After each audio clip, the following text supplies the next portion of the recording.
The APC and Bola Tinubu campaign have taken their inflammatory rhetoric to a new level. Now, what is going on is that Dati Ahmed comes here, and it has been a series of interviews by himself and Peter Obi. Yesterday was the final nail on the coffin. It was the final straw that broke the camel's back.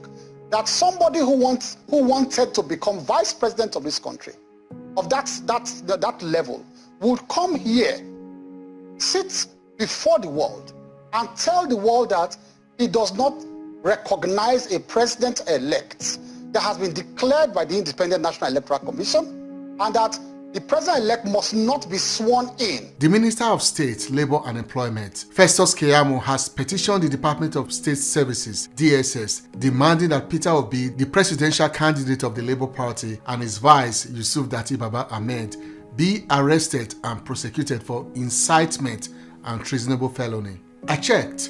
Treasonable felonies are punishable by imprisonment for life.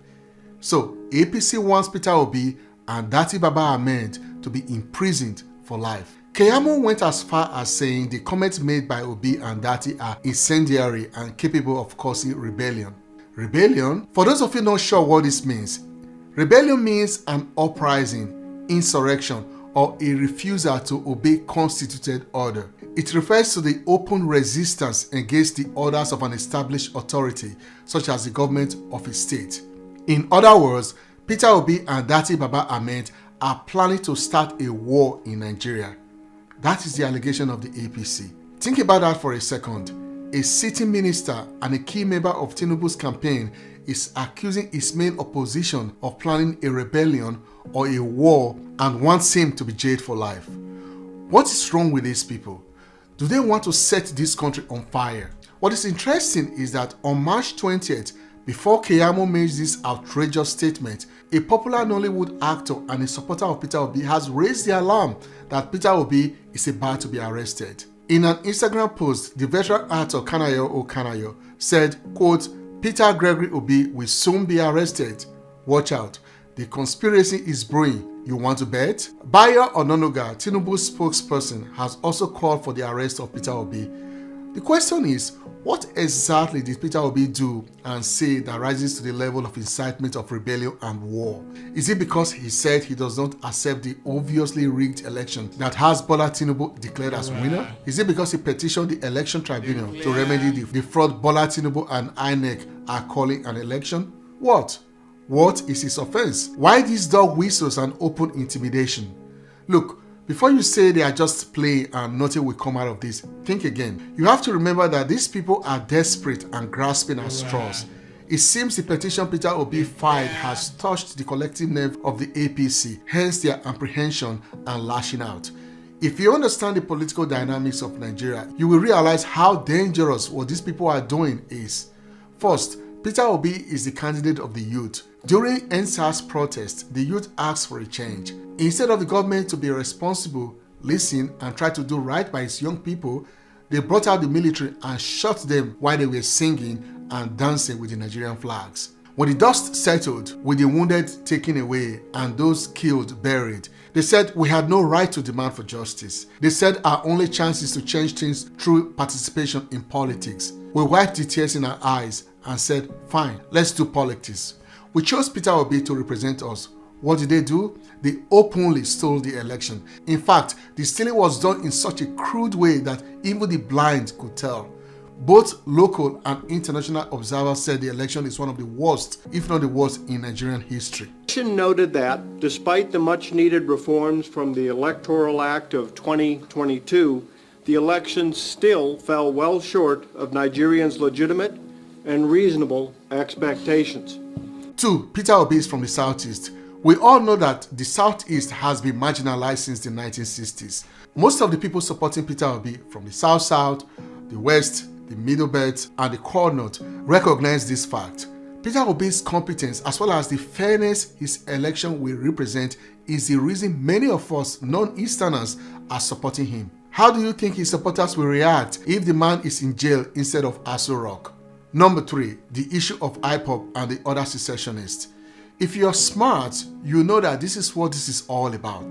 The opposition have been trying to tie Peter Obi to IPOB for a very long time. They tried to use the same narrative during the elections, but it did not stick. Now, they have to return to that narrative because they have nothing else to go on, and they are scared shitless of the petition Peter Obi has just filed. They know that the biggest power Obi has is the youth. If the court fails to deliver the right judgment, they know that the silent majority of this country will take things into their own hands. They will come out in full force and demand for justice. This is what the ruling class fears the most. However, they have a plan.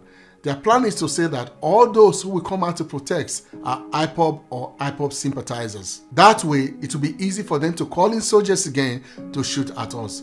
For that plan to work, they have to start laying the foundation now by saying Obi is inciting rebellion or war. You see where this is going? It is a long game that they are playing. What they're expecting is that it's either Peter Obi will be intimidated, back down and withdraw from the case. But as I keep saying, they don't understand that the stolen mandate is not just for Peter Obi alone, it is for Nigerians. We will never back down. The other thing they're thinking is that they are expecting that the youth will be intimidated of being tagged as rebels, secessionists, or IPOB or IPOB sympathizers, whatever you want to call them. That way, they will stay away from Peter Obi. Talk about giving a dog a bad name in order to hang it. Well, it's not going to work this time. We are way past that right now. All I know is that the people that voted for Peter Obi want a good and prosperous one Nigeria. They are not interested in rebellion, war, or secession. If they did, they will not risk intimidation from political thugs and law enforcement agents to come out and vote. They love Nigeria, and so is Peter Obi. As a result, we are not going to back down to allow political jobbers like Festus Keyamo and Bayo Ononuga to intimidate us. Before I close, I have to say that I have nothing against those that vote for Bola Tinubu. I want to believe that we all want the same thing, a good country that works for all. We just have different perspectives about who can get us there. I have said before that if Bola Tinubu ends up becoming legitimized by the court as the president, he may surprise us all by truly doing well. He does have what it takes to change Nigeria if he truly desires to do so. The question is, will he? At this time, I do not think so. My anger is for his top political supporters who are fanning the embers of war and violence. He needs to call them to order now. Things were not as bad in Somalia and Rwanda as it is now in Nigeria before they went up in flames. We do not want the same for our country. They think arresting Peter Obi will help them retain the stolen mandate? It will not. As for the DSS and the other law enforcement agent, please do not allow yourselves to be used by desperate politicians to destroy the country. This country belongs to you and to your children and to your grandchildren. Thank you for watching till the end. We need your encouragement to keep doing this work. You can help us by subscribing to this channel and liking this video. Leave us a comment in the comment section. What do you think of